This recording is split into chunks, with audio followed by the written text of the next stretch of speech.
Have you checked out Last Berserker Kazan? It's a Souls-like coming out in early 2025. Oh, the first Berserker Kazan. Oh, it's this game. I remember this. Yeah, this looked interesting.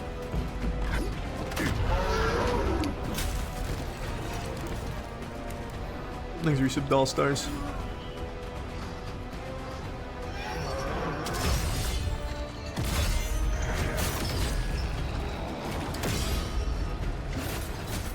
The demo for this was very good. Love to hear that. It definitely does look smoother than Code Vein, which was my big concern.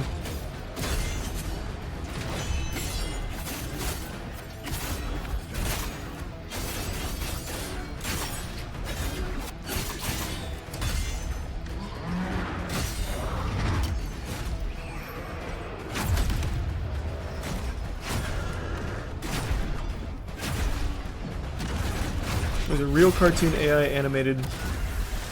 I'll check it out, Fire Truck. Membership Sex, Lewis and Breezy.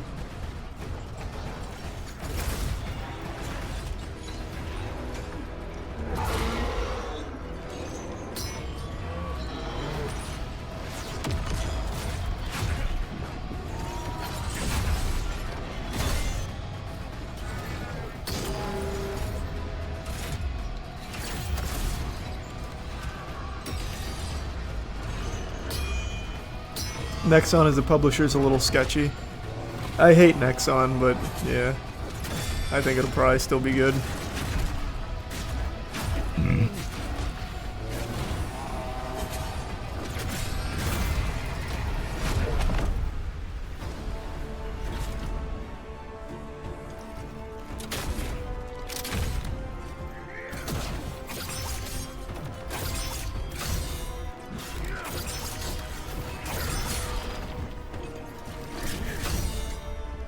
Holy shit again, Toast. God damn. Thank you so much for that, Burnt Toast. You've been super sweet. Appreciate the gifted members again.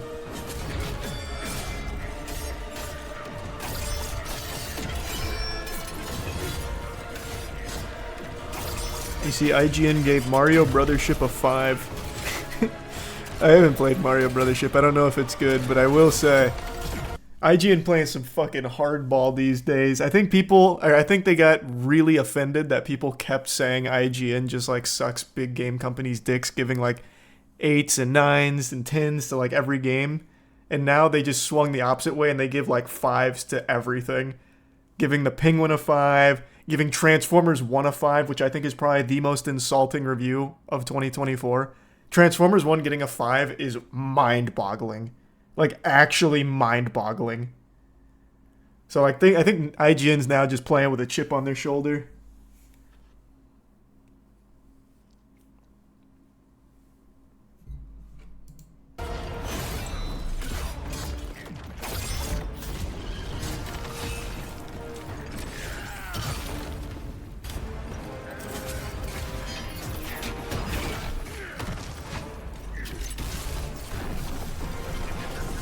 Don't know who that is, John.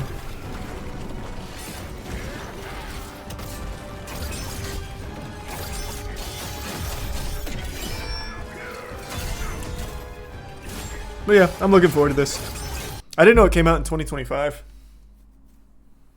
That's exciting. I think it looks really good. I played Plants vs. Zombies a long time ago.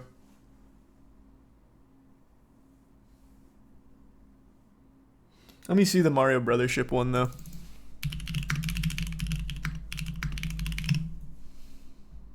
Mamma mia. If you've been living under a rock for the last year and are craving a Mario RPG, then I've got good and bad news. The good news is that Nintendo has put out 3 of them in the last 12 months, including 2 fantastic remakes. The bad news is that Mario & Luigi Brothership, the only fully original adventure of the bunch, is easily the worst. It's an incredibly frustrating return for a series I hold dear. Apart from its exciting action-packed battles, it fails in almost every way to recapture the magic of the best Mario & Luigi games, while also also clinging to their bad habits. That includes ridiculously chatty dialogue, overbearing hand-holding, and boring runtime padding fetch quests. Couple that with shockingly bad performance issues, and the nearly 10-year wait for a brand new Mario & Luigi game hardly felt worth it by the time the credits rolled.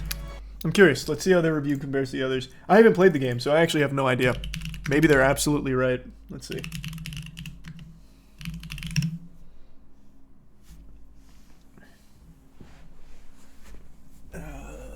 The Metacritic is a 79, but Metacritic is kind of fucking worthless overall, to be honest. It's like half of the reviews are just shit posts. Let's see like the review scores from other publications. GameSpot gave it a 60, Destructoid a 60, Giga, whatever that is, 80. It doesn't have great reviews, I guess. Nintendo Life a 90, but I feel like Nintendo Life is probably going to give everything from Nintendo a 90.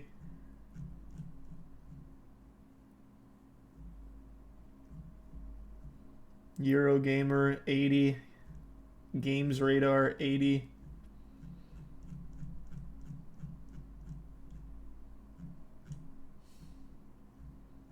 IGN's is the lowest, tied with Digital Trends giving it a 50. So who knows? Maybe it's not actually a very good game. It's possible, but I certainly don't trust IGN to be the one to, to blow the whistle on it.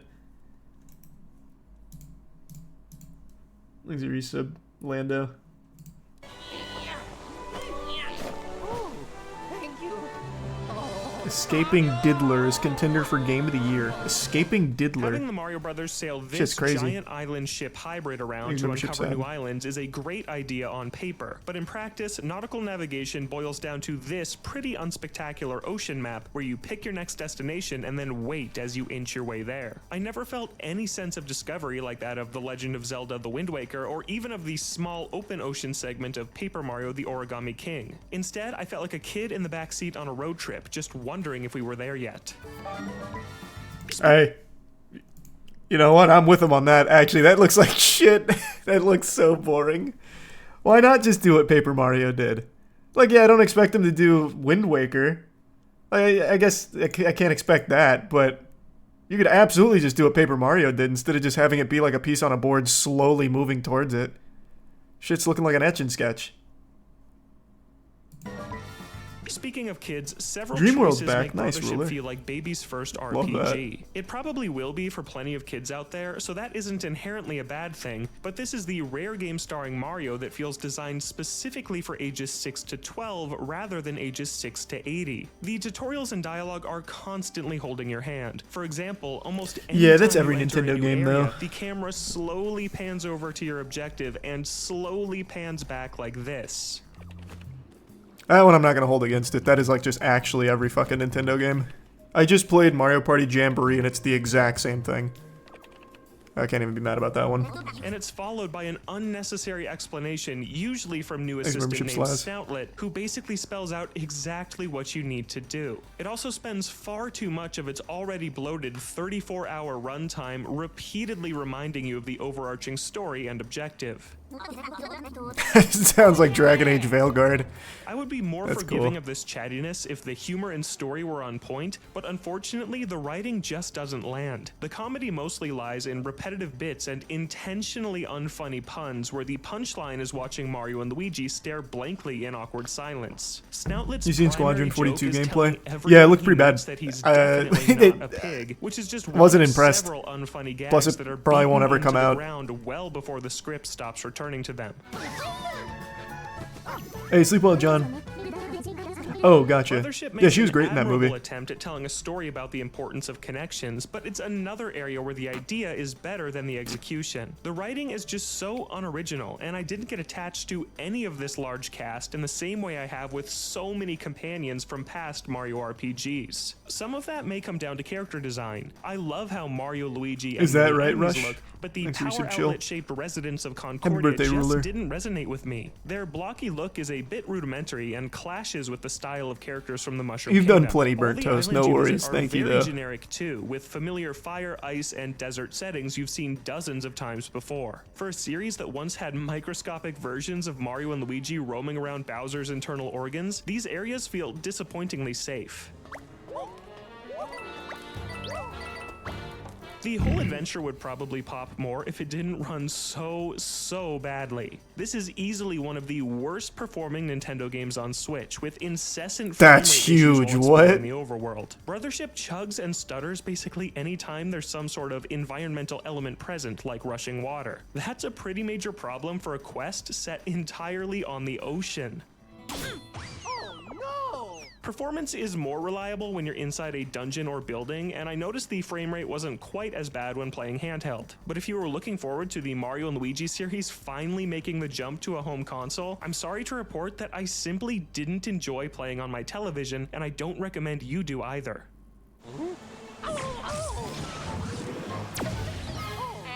Brothership isn't outright bad in a vacuum. To be fair, everything I've seen so far in this review, like, not even like the review itself, but just the gameplay, does not look very good. It actually just doesn't look that great. Particularly disappointing because it fundamentally misunderstands the best elements of its own series. That's most clearly seen in how it completely mishandles Luigi. In past adventures, Luigi follows right behind Mario, and you platform and solve puzzles with the two of them as a unit you control. In Brothership's overworld, though, Luigi I feels saw the more like Nintendo an Music NPC app. ally than a second protagonist. It's He follows cringe. Mario at a Just put it on disconnected, YouTube awkward or distance. Spotify. He can jump on his own without you pressing a button, and many puzzles revolve around simply ordering Luigi to automatically do something for you. That loses the unique style of previous games and feels so watered down by comparison. Oh yeah. The odd thing is that certain areas seem like they were designed for the old system and are now completely pointless, like platforming segments where Mario needs to jump on the red platforms and Luigi follows suit on green ones. Once you've moved Mario, you just twiddle your thumbs as Luigi does his part on his own. There are even segments This game where actually does just look super boring. Maybe it is a 5 out of 10. Here, Warner Bros. Discovery just took another financial L after Multiversus underperformed. They lost another 100 mil. They lost 100 mil on Multiversus? How did they put 100 mil into Multiversus? Was it to get LeBron in the game? Like, what the fuck? I still like Multiversus. I just wish they had kept the speed from the beta because it would have just been better. So I stopped playing it like a week or two after it came out. That's such a shame. It's like it's a fine game, but that's just sad. They're gonna take that and learn the wrong lesson from it. How long do you think Nintendo can get away with having bad hardware? I think they've yeed their last haul on that. I feel like most people clown on the Switch so much. Like, they're finally waking up to just how obsolete the console is in the modern landscape. So I think by this point, Nintendo's awake to it. Like, they're going to need to upgrade in the next generation. Like, they're going to need something that can actually... Like, outside of a gimmick, they're going to need something pretty powerful. I don't know, playing Bayonetta 3 at 5 FPS is true next-gen gaming. You're so right. You're actually, like, so right, now that I think about it. The human eye can only register 5 frames. You should look up Vaudevillains, a Muppet-themed beat-em-up. Art is done by Rude Jack Art. He does incredible work.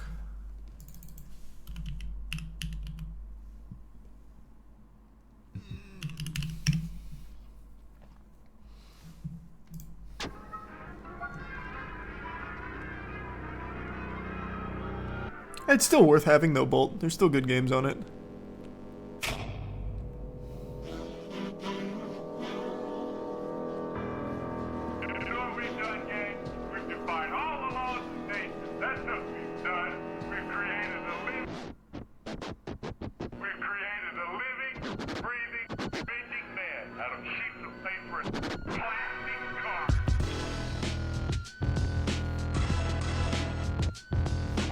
This looks pretty cute.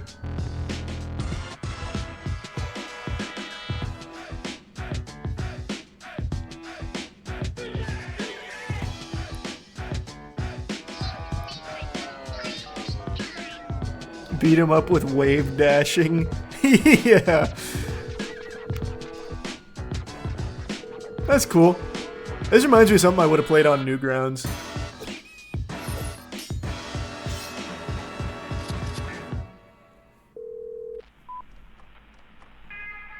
Nice. That does have a cool style. You should check out Escaping Diddler. I'm not playing Escaping Diddler tonight, man. You're just shooting the shit for now. I'll look it up, though.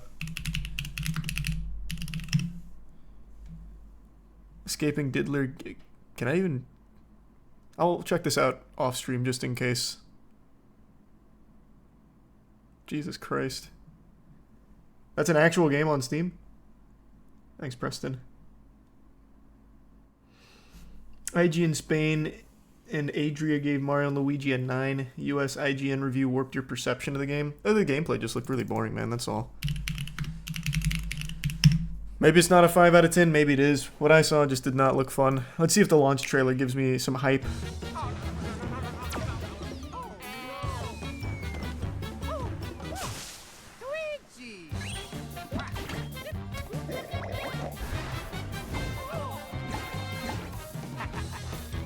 Thanks, Ryan.